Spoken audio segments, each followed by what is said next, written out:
Hey everybody, welcome to the middle of nowhere, Alaska.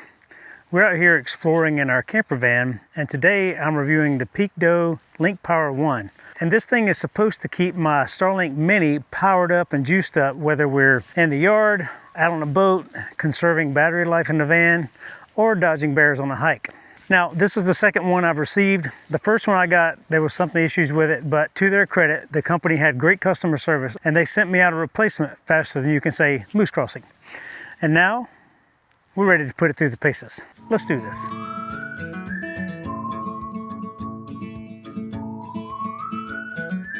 Let's crack this thing open. You got an instruction card here with a QR code on it to get your instructions. Here's the device itself. This thing is sleek, shiny. It looks like it could survive a grizzly bear hunt. So in the box, we have the power bank, the USB-C cable, and the power cable to the Starlink Mini, and a quick start guide. No frills, just the essentials. First thing I want to do is scan this QR code and get my instructions. Scroll down here to the device. And now I have my instructions on the device itself. All right, let's see how to set this thing up.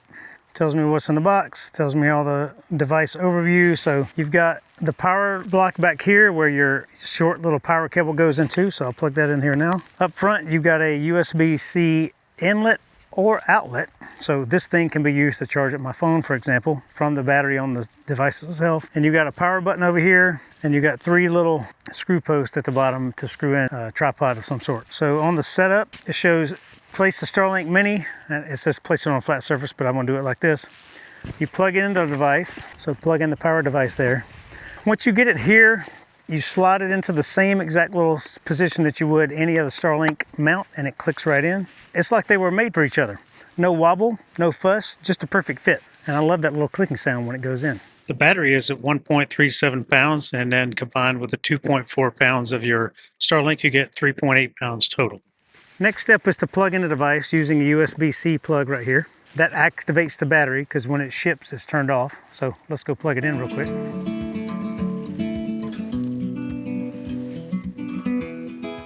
And on the screen here, I can see that it's charging. So once it's powered on, you can just press this button here and you can see what the current status is. So I currently have 97% battery, and it's actually running the Starlink right now. And it says if I keep doing what I'm doing, I have 4 hours of battery life left on this device. Now that's starting up the Starlink, so it doesn't consume that much energy all the time, but it's just when it's really starting up. Now, if you want to use a tripod, there are 3 screw holes right here, but the tripod itself is not available yet, so don't let that frustrate you. I'm going to show you an option that you have because it really fits on any kind of tripod that you might have.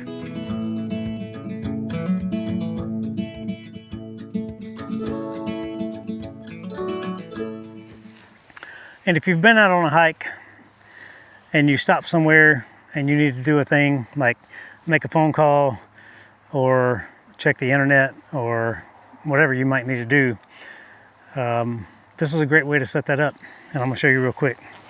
So here's my little tripod that I carry with me for this purpose. I use this for camera gear, I use it for microphones, I use it for my other things because it can wrap around stuff. Really nice little setup here, but that's not the point. If you pull out the Starlink and you screw this on the bottom here, make sure we power it on. I'm going to point it in a general direction, so I got a clearing right here. And then I just bust out my iPhone. Starlink is powered up. I'm connected to Starlink. Now I go to the Starlink app.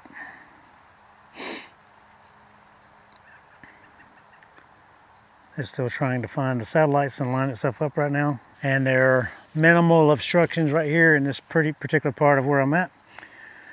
Let me turn it just a hair. That's pretty near perfect right there. Very good. And I have full network authority here. That's pretty great. And just like that, I'm streaming cat videos in the Alaska wilderness.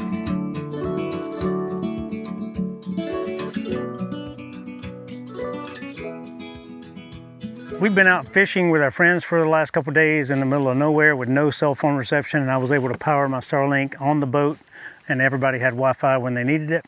So I'm out here on the water, and I've got the Starlink hooked up here with this battery pack, and it's working awesome. It's been running for about an hour already, and I'm only down to 86%. So I'm pretty impressed with the battery life so far, and it's very freeing that I can just set it up anywhere. Really cool option. We had the Starlink Mini powered up while we were hiking around Alaska out here, and I need to set it up for a quick video phone call. It's been a really fantastic setup out here in this wilderness specifically, and I like that it's lightweight. I like that it's small and compact. I like the Starlink Mini for that reason anyway, but you can throw this thing in a backpack and just go, and if you need to catch the internet while you're out in the middle of somewhere, you have that ability. It's really great for an emergency use action because the sky is always out there and you can find a clear spot. So no matter where you are, typically you can find a clear spot to get some Starlink reception if you need to make a phone call, check an email, send a video chat, anything like that that you might need to do while you're out in wilderness or in an emergency scenario when the power's out. All right, some pro tips from charging this thing up is it says put on a maximum power adapter, and it tells you on the back here you can have a 100 watt max type device. If you have a charger device that will output 100 watts, that's the most this thing can take at any given time. So 100 watts will go into it. And I heard someone explain a lithium battery to me like this at some point. Up to 80% charging, they go really fast. And it's kind of like filling up a parking lot. If you take a very empty parking lot and you just flood that same amount of cars in that parking lot to fill up the parking lot, the first 80% of that parking lot is really easy to fill up, but the last 20% where it's got to hunt around and find an open spot, that's what takes the longest. So you can do 100 watts up to that 80% level, and then if you can slow down the charging and put a slightly lower charge into it going forward the rest of the way to slow charge that last 20%, that's the best optimal use of this battery, and that'll give this the longest life. And real world scenario, like I said, I've had it out there fishing. We had it out on a boat the other day, and I turned it on and I let it run for its maximum time. It showed that it was going to last for 4 hours and 44 minutes when I first turned it on. The actual run time was about 4 hours and 20 minutes. I'm very impressed with the battery life of this thing. It's very cool that you can have nonstop internet for that amount of time with this small of a device anywhere. And like I mentioned before, I can use this USB plug here to charge my device. So if I want to plug my phone in here, it's charging my phone. And it tells me that it's discharging 4.9 watts.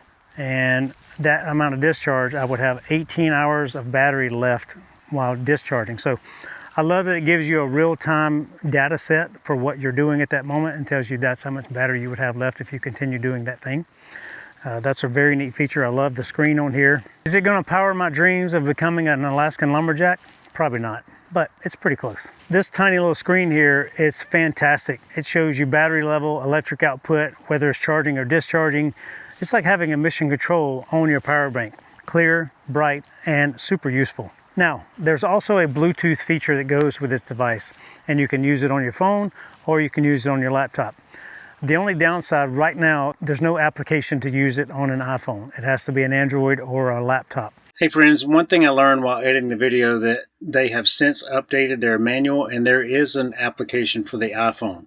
And if you do get this device, you can use this in your iPhone, and I'll have a link for the app down below along with the purchase link. I was able to hook up my laptop, connected to Bluetooth, and I can see all of the things that show up here on the screen right on my computer screen, which is really handy. I think it's a really neat option you have for showing the status of your battery and checking those things. One really neat feature of using this power supply is like a pass-through storage, I call it. They call it uninterrupted power supply or UPS, but what basically is going to happen is your power supply is coming from the cigarette lighter and USB into the battery bank, and the battery bank charges this.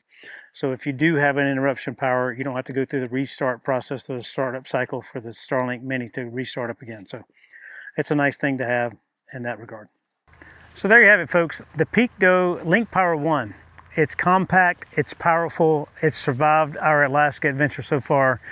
It's been really fantastic, and I'm very impressed with the device. So if you would like to get one or get more information on one, you can check the link down below in the video description, and you can check out the website and all the things about it there. I'm very grateful for the company for sending this out to me and checking it out. Very impressed with their customer service and feedback, and I'm very impressed with the device. So if you have a Starlink Mini, this is something you should check out for your gear list because it is a very handy tool.